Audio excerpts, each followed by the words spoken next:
জুলাইয়ের রক্ত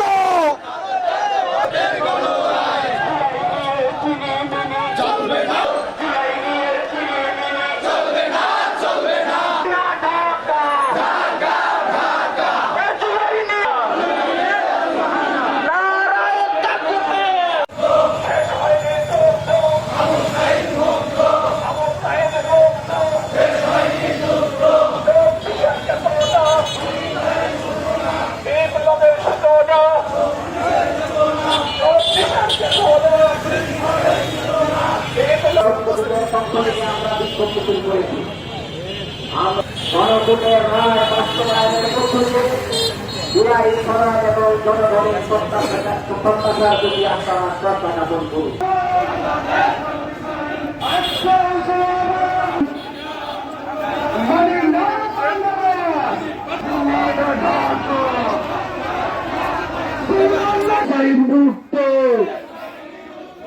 বিএনপি এদেশের 18 কোটি মানুষের সাথে প্রতারণা শুরু করেছিল।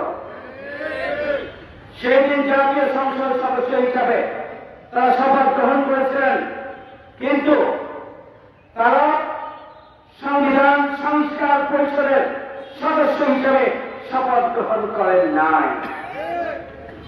তারা বলতে চেয়েছিলেন রাষ্ট্রপতির যে আদেশ সেটি অবৈধ। আমরা সংসদে প্রমাণ করেছি রাষ্ট্রপতি যে আদেশ দিয়েছেন সে আদেশ হচ্ছে আইন, সে আদেশ বৈধ, সেটি সংবিধান সম্মত এবং অবশ্যই সংস্কার পরিষদের শপথ গ্রহণ করতে হবে।